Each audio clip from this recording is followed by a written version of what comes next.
জাহিদ হাসান, আসলে আমরা তো পরিবর্তন চাই না, এটা আমরা সংস্কারই বলি ও সংশোধনী বলি। আমরা আসলে রাষ্ট্র কাঠামোর মধ্যে পরিবর্তন চাই। তাহলে আমরা এরকম কেন শুনছি যে আমরা আসলে সংশোধন চাই না, আমরা সংস্কার চাই? নাহিদ ইসলাম ওই কথাটা বললেন, কি মিন করে আসলে? আচ্ছা, আপনাকে ধন্যবাদ। মামা ফাতেমাকে দিয়ে শুরু করি। উনি যেটা বলেছেন একটু তথ্যগত ভুল আছে। সেটা হলো এই যে জুলাই সনদ বাস্তবায়ন আদেশ যেটা, এটা প্রকাশ করা হয়েছিল 13ই নভেম্বর 2025। ত্রয়োদশ জাতীয় সংসদ নির্বাচনের তফসিল ঘোষণা করা হয়েছে 11ই ডিসেম্বর, মানে মোটামুটি 1 মাস পরে। ফলত যেটা বলা হচ্ছে, আমি এই সঙ্গে বিএনপির যে দাবি সেটার সঙ্গে যাবো, যুক্ত হবে। এই জন্য ওনারা যখন বলছেন যে মানুষজন না বুঝে গণভোটে হ্যাঁ ভোট দিয়েছে, জনাব সালাউদ্দিন আহমেদ সাহেব বললেন যে আমার পড়তে 3 ঘন্টা 3.5 ঘন্টা লেগে গেছে 4টা প্রশ্ন বুঝতে।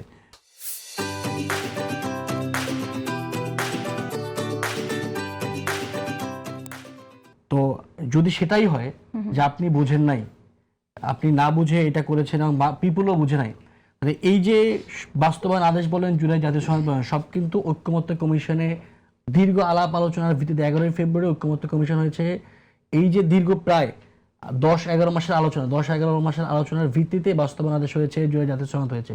আপনারা তখন না, সবকিছু আলোচনা হয়নি, এটা নিয়ে আমরা কথা বলেছি। আমি একটু আসি, ব্যাপারটা হচ্ছে নোট অফ ডিসেন্টের আলোচনা বাদে কিন্তু কিভাবে প্রক্রিয়া হবে, প্রক্রিয়া দীর্ঘদিন আলোচনা হয়েছে। কোন এটা সেকেন্ড ওথ হবে, সেই বিষয়গুলো নিয়ে তো এভাবে কথা হয়নি।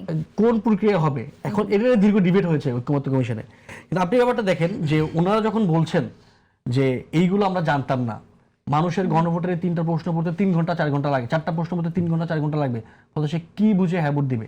আবার যেটা বলা হচ্ছে যে এই 4টা প্রশ্নের 3টাতে ধরেন যে আমি একমত, এটাতে আমি একমত না, তাহলে আমি কি দিব? দেখেন, সব সময় হিস্ট্রিতে সব সময়, সেটা আপনি ব্রেক্সিট বলেন, রাষ্ট্রপতি জিয়াউর রহমানের সময় গণভোট বলেন, 1991-এ যেটা বেগম জিয়া করেছেন তখনকার গণভোট, সবসময় গণভোট একটা হ্যাঁ বা নাইয়ের উপর নির্ভর করে। 1977 সালে কি হয়েছিল? 1977 সালে বলছেন যে শহীদ রাষ্ট্রপতি জিয়াউর রহমানের আনীত যে সকল নীতি।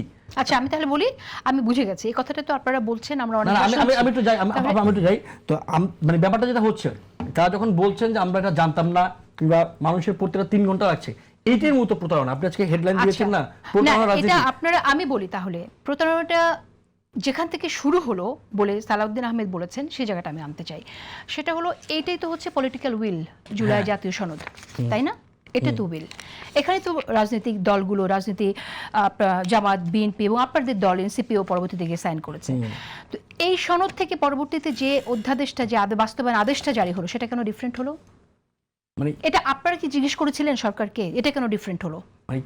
মানে একটা এবং এমনকি হ্যাঁ, সেখানে অন্যান্য ডিফারেন্ট বিষয় অ্যাড করা হলো। শুধু তাই না, এমনকি যখন গণভোটের যে আদেশটা দেওয়া হলো, অধ্যাদেশ জারি হলো, সেখানেও কিন্তু আপনি দেখবেন যে 4টি প্রশ্নের মধ্যে ওই ব্যাপারটাও চলে আসছে। এবং এখানেও তো ডিটেল অধ্যাদেশ যখন আদেশ যখন জারি করা হলো জুলাই জাতীয় সনদের, সেখানেও কিন্তু দেওয়া হলো যে 4টি প্রশ্ন, এবং সেখানে উচ্চকক্ষের ব্যাপারটা কিন্তু ম্যান্ডেটরি করে রাখা হলো, উচ্চকক্ষ সমর্থন করে কিনা।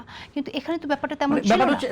এখানে বিট্রে করা হয়েছিল কিনা, মানে আমি আপনাকে বলি, জুলাই জাতীয় সনদে যেই বিষয়গুলো নিয়ে আসা হচ্ছে, আপনার কাছে যেই ডকুমেন্টটা আছে, এখানে সবগুলো দল আপনি এখানে পিআর চান কিনা উচ্চকক্ষে, আবার সেই পিআরটা কিসের পিআর, ভোটের পিআর নাকি সিটের পিআর, অনেকগুলো ব্যাপার নোট অফ ডিসেন্ট আছে বিএনপির। এখন ব্যাপারটা হচ্ছে বিএনপি সরকার এসছে, সে চাইলে তার যেখানে নোট অফ ডিসেন্ট আছে সেগুলোকে বাতিল করে দিতে পারে। কোশ্চেনটা ওইখানে না যে বিএনপি কোনটা রাখবে কোনটা রাখবে না, কোশ্চেনটা হচ্ছে এইখানে যে সংবিধান সংস্কার কমিশন কেন হবে না।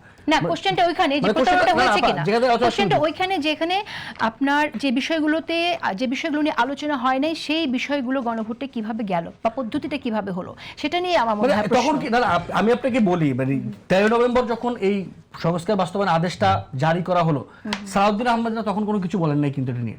আচ্ছা, আমি একটা কথা বলি, না, বিএনপির পক্ষ থেকে কোনো কিছু বলা হয় না, তারা এসে বলছেন কখন। এবং দেখেন, ধরে নিলাম আপনি যেটা বলছেন যে এখানে প্রতারণা করা হয়েছে, আমি ফর দ্য টাইমিং আপনার কথা স্বীকার করে নিচ্ছি যে এখানে গণভোটের ব্যাপারে প্রতারণা করা হয়েছে, আরো ইত্যাদি ইত্যাদি বিষয়ে প্রতারণা করা হয়েছে। যদি সেটা বলা হয়, ইলেকশনের আগে কোন একজন বিএনপি নেতা, ইনক্লুডিং জনাব তারেক রহমান, কখনো এই কথা উচ্চারণ না করে কেন তিনি রংপুরে গিয়ে বললেন যে আমাকে গণভোটে দয়া করে সবাই গণভোটে হ্যাঁ দিন? তিনি তো পিপলকে বলতেন যে গণভোটে অন্তর্বর্তীকালীন সরকার, যেটা বলেছেন সাউদ্দিন আহমেদ, যে অন্তহীন প্রতারণা করেছেন, অন্তহীন প্রতারণা আশ্রয় নিয়েছেন, তিনি বলতেন যে গণভোটে একটি অন্তহীন প্রতারণা, তাই কিন্তু তখন সেই কথা বলেন নাই। আচ্ছা এখন এখন না বলে এখন যখন তারা এখন কেন বলছে? এখন হ্যাঁ, এক্স্যাক্টলি এখন কেন বলছে? আমি সেটার উত্তরটা নেব। আচ্ছা ঠিক আছে আমি সেটার উত্তরটা আমি নেব। আমি আবিদকে শেষ করি, জিজ্ঞেস করবো, কিন্তু আমি এখানে- সংশোধনের সংস্কার শেষ করি। সংবিধান সংশোধন কমিটি নাকি সংবিধান সংস্কার কমিটি? আসেন আমি না, ওইটা নিয়ে আমি আসছি পরে। আমি মাঝে মধ্যে ভিডিওতে দেখি যে আমাদের আবিদ ভাই বিএনপির যে 31 দফা সংস্কার 31 দফা সেটা পুরোটা মুখস্থ জানেন। এটা আমরা নানা সময় তার ফেসবুক রিলেটিভে দেখেছি। তার নিশ্চয়ই মনে থাকার কথা 1 নম্বর দফাটা ছিল সংবিধান সংস্কার কমিশন গঠন। শব্দ সংবিধান সংস্কার কমিশন, নট সংবিধান সংশোধন কমিটি, সংবিধান সংস্কার কমিশন গঠন। তাহলে দেখেন বিএনপি সবচেয়ে বেশি বিএনপি যে হ্যাঁ, তাহলে ঠিক আছে তো। বিএনপি যে আমি শেষ করে আপনি দয়া করে আমাকে ইন্টারাপ্ট করিয়েন না। Okay. ধরেন বিএনপি যে ম্যানিফেস্টো থেকে 31 দফা বাংলাদেশের মানুষ বেশি জানে বা তারাও বেশি করে মার্কেটিং করেছেন। ম্যানিফেস্টো অল্প সময়ের জন্য দেওয়া হয়েছে, ইলেকশন হয়ে গেছে, 1 মাস আগে দেয়।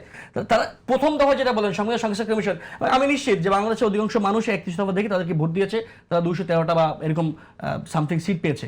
এই যে তারা সংবিধান সংস্কার কমিশনের কথা বলে সংসদে গেল, গিয়ে এখন সংবিধান সংস্কার কমিশনের বদলে গিয়ে বলছেন সংবিধান সংশোধন কমিটি। সংবিধান সংশোধন কমিটি তো বাংলাদেশে আগেও ছিল, কি করে কিছু অ্যামেন্ডমেন্ট নিয়ে আসে, এই তো কিছু আপনি এখানেই তো সংশোধনের কথা বলা আছে।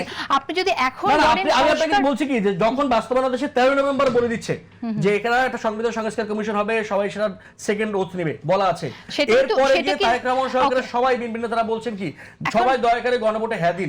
এইটা বলে প্রথম প্রতারণা করা হয়েছে 31 দফার প্রথম দফায় সংবিধান সংস্কার কমিশনের কথা বলে, এরপর এখন বলছেন কি সংবিধান সংশোধন কমিটি সেকেন্ড বারের মতো এটা করেছে। এবার আমি একটু শেষ করে প্লিজ দয়া করে আমার সবাইকে কথা বলতে দিতে হবে, সময় নেই, এত সময় নেই। শেষ করে দেব যে আবিদ ভাই বলছেন যে এখন আমরা জামাতের সঙ্গে সুর মিলায় সংবিধান বাতিল বা সংস্কার কমিশন বলছি।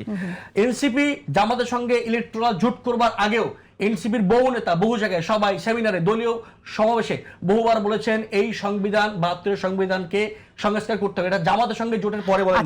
সুতরাং এই যে যখন ওনারা এটা বলেন এখন কেমনে করবেন, গণপরিষদ গঠন করতে হবে, একমাত্র এনসিপি বা গণঅভ্যুত্থান নেতারা ছাড়া কেউ গত 1.5 বছরে গণপরিষদের কথা একবার বলেন নাই।